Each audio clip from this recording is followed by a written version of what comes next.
कुछ ही देर में वह उसे ले किले के पास जा पहुंची। किले के पास पहुंचते ही लोमड़ी ने उसे नीचे उतारा और फिर वहां से चली गई। राजकुमार सीधा फाटक से किले में घुस गया। अंदर जाकर उसने देखा कि वहां के सभी नौकर चाकर सोए हुए थे। थोड़ी ही देर में वह किले की घुड़साल में जा पहुंचा। वहां एक बहुत सुंदर सुनहरा घोड़ा बंधा हुआ था। राजकुमार ने पास जाकर देखा कि वह घोड़ा सचमुच सोने का था। ऐसा सुंदर घोड़ा उसने सपने में भी नहीं देखा था। उसने आगे बढ़कर घोड़े को खोल लिया। जब वह बाहर निकलने लगा तो उसकी नजर एक कोने में पड़ी हुई सोने की जीन पर गई। ये जीन बहुत सुंदर थी और इसमें हीरे मोती जड़े हुए थे। उसके पास ही एक फटी पुरानी चमड़े की जीन पड़ी हुई थी। इतने सुंदर घोड़े पर पुराने चमड़े की जीन कसना राजकुमार को अच्छा नहीं लगा। उसने सोने की जीन उठा ली और घोड़े पर कसना शुरू किया। इतने में घोड़ा जोर से हिनहिना उठा। किले के नौकर चाकर जाग गए। थोड़ी ही देर में राजकुमार पकड़ लिया गया। राजकुमार को सिपाहियों ने हाथ बांधकर अपने राजा के सामने पेश किया। राजा ने सारी बातें सुनकर कहा, तुमने मेरे घोड़े को चुराने की कोशिश की है, इसलिए तुम्हें फांसी की सजा दी जाएगी। लेकिन अगर तुम मेरा एक काम कर दो तो मैं तुम्हें छोड़ सकता हूं। यहां से कुछ ही दूर एक सोने का महल है और उसमें बहुत सुंदर राजकुमारी रहती है। अगर तुम अपनी जान बचाना चाहते हो तो उस राजकुमारी को मेरे पास ले आओ।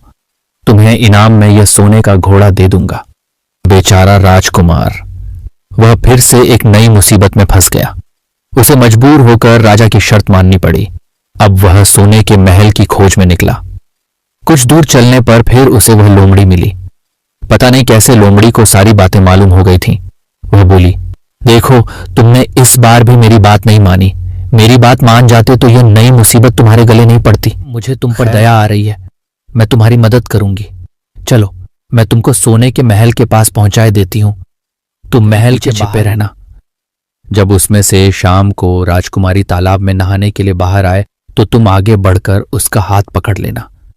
जैसे ही तुम उसको छुओगे, राजकुमारी तुम्हारे साथ आने के लिए राजी हो जाएगी। लेकिन एक बात याद रखना, तुम उसको वहां से अपने साथ ले आना। उसे वापस महल में मत जाने। वह तुमसे कहेगी कि मैं अभी अपने माता पिता से मिलकर आती हूं, लेकिन तुम उसकी बातों में मत आना, वरना फिर मुसीबत में फंस जाओगे। यह कहकर लोमड़ी ने फिर से अपनी पूंछ फैला दी और राजकुमार उस पर बैठ गया। देखते देखते लोमड़ी हवा में उड़ती हुई कुछ देर बाद सोने के महल के पास जा पहुंची।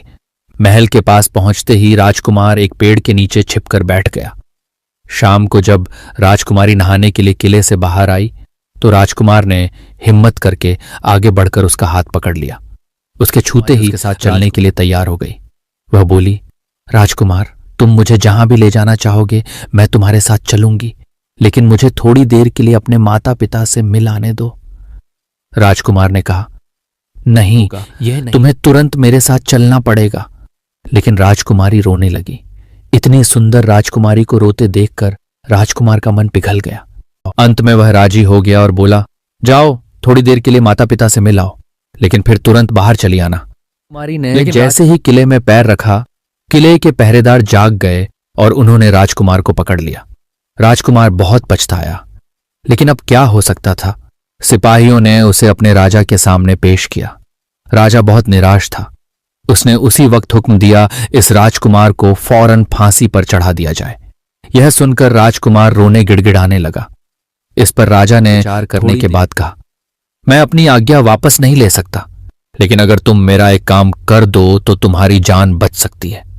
हमारे किले के ठीक सामने ये जो बड़ा पहाड़ है, इसके कारण हमारे किले की सुंदरता नष्ट होती है। अगर तुम 8 दिन में इस पहाड़ को खोदकर साफ कर दो तो हम तुम्हें क्षमा कर देंगे और राजकुमारी का विवाह तुम्हारे साथ कर देंगे। राजकुमार किले को देखने लगा। उसके हाथ में एक छोटी सी कुदाली थी। उसकी समझ में नहीं आ रहा था कि इतना बड़ा पहाड़ 8 दिन में वह कैसे खोद सकेगा। फिर भी उसे अपनी जान तो बचानी ही थी, इसलिए वह पहाड़ खोदने लगा। धीरे धीरे 7 दिन बीत गए। इतने दिन तक लगातार खोदने पर भी पहाड़ का सिर्फ एक कोना ही खोद सका। वह दुखी होकर उसे अब अपने पर बहुत अधिक क्रोध आ रहा था। वह मन में कहने लगा कि अगर मैंने लोमड़ी की बात मान ली होती तो कितना अच्छा होता। लोमड़ी ने मुझको हर बार ठीक सलाह दी और मैं हर बार उसका कहना न मानकर नई से नई मुसीबत में फंस जाता हूं। राजकुमार इस तरह से अचानक उसे अपने पैरों के पास लोमड़ी की पूंछ हिलती दिखाई दी। उसने नजर उठाकर देखा, सचमुच वही लोमड़ी खड़ी थी। लोमड़ी ने मुस्कुराते हुए कहा, क्यों, क्या हाल है?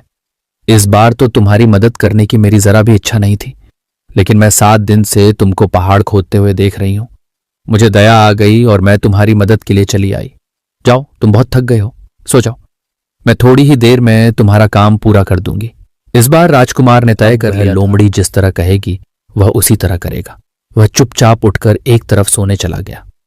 थोड़ी ही देर में उसे नींद आ गई। सुबह जब वह सोकर आंखों पर विश्वास नहीं हो रहा था। वहां कहीं भी पहाड़ का नाम नहीं था और महल का सुंदर दृश्य दिखाई दे रहा था। राजकुमार सीधा राजा के पास पहुंचा। राजा उसके काम पर बहुत खुश था। उसने तुरंत अपने वादे के अनुसार राजकुमारी के साथ उसका विवाह कर दिया। जब राजकुमार उस सुंदर राजकुमारी के साथ कुछ दूर चला तो उसे रास्ते में फिर वही लोमड़ी मिली। लोमड़ी बोली, बधाई हो राजकुमार। राजकुमारी के साथ तुम्हें देखकर मुझे बड़ी खुशी हो रही है, लेकिन अब तुम्हें सोने का घोड़ा और सोने की चिड़िया भी प्राप्त करनी चाहिए, क्योंकि वे दोनों चीजें तुम्हारे ही लायक हैं और तुम उन्हें आसानी से प्राप्त कर सकते हो। लेकिन भला मुझे सोने का घोड़ा और सोने की चिड़िया कैसे मिल सकती है? मैं तो इस राजकुमारी को भी उस राजा के लिए ले जा। लोमड़ी ने कहा, नहीं, तुम ऐसा काम कभी मत करना। इस राजकुमारी के साथ तुम्हारा विवाह हुआ है और यह अब तुम्हारी ही है। अगर तुम मेरे कहने के अनुसार काम करो तो तुम्हें सोने का घोड़ा चिड़िया भी मिल सकती है। तुम पहले इस राजकुमारी को लेकर सोने के घोड़े वाले राजा के पास जाओ। राजा खुश होकर तुमको सोने का घोड़ा दे देगा। सवार हो जाना और सवार होकर सबसे विदा लेना। राजकुमारी से तुम सबसे बाद में विदा लेना। जैसे ही तुम राजकुमारी के पास पहुंचो, तुम उसे हाथ से पकड़कर घोड़े के ऊपर खींच लेना और घोड़े को दौड़ा देना। सोने का घोड़ा इतना तेज दौड़ता है कि दुनिया का तेज से तेज घोड़ा भी उसकी बराबरी नहीं कर सकता। जाओ, तुम पहले इतना काम पूरा करो। इसके बाद आगे का काम मैं तुम्हें बाद में बताऊंगी। मैं तुम्हें वहां रास्ते में मिलूंगी। राजकुमार ने ठीक वैसा ही किया जैसा लोमड़ी ने उससे कहा था। जब सोने के घोड़े वाले राजा ने उसे इनाम में सोने का घोड़ा दिया तो राजकुमार उस पर सवार हो गया और उससे विदा लेने लगा। अंत में वह राजकुमारी को उठाकर घोड़ा को तेजी से दौड़ाता हुआ किले से बहुत दूर निकल आया। रास्ते में एक पेड़ के नीचे लोमड़ी उसका इंतजार कर रही थी। उसे देखकर लोमड़ी बोली, शाबाश, अब तुम सोने की चिड़िया भी प्राप्त कर लो। जब तुम सोने की चिड़िया वाले राजा के पास पहुंचोगे तो वह इस घोड़े को देखकर बहुत खुश होगा। तुम उससे कहना कि पहले सोने की चिड़िया का पिंजरा मेरे हाथ में दे दो, तब मैं यह घोड़ा तुमको दूंगा। जब वह पिंजरा तुम्हारे पास लाए तो तुम पिंजरा उसके हाथ से छीन लेना और घोड़े को दौड़ा देना। बस ऐसे चिड़िया तुमको मिल जाएगी और कोई तुम्हें पकड़ भी नहीं सकेगा। इस बार भी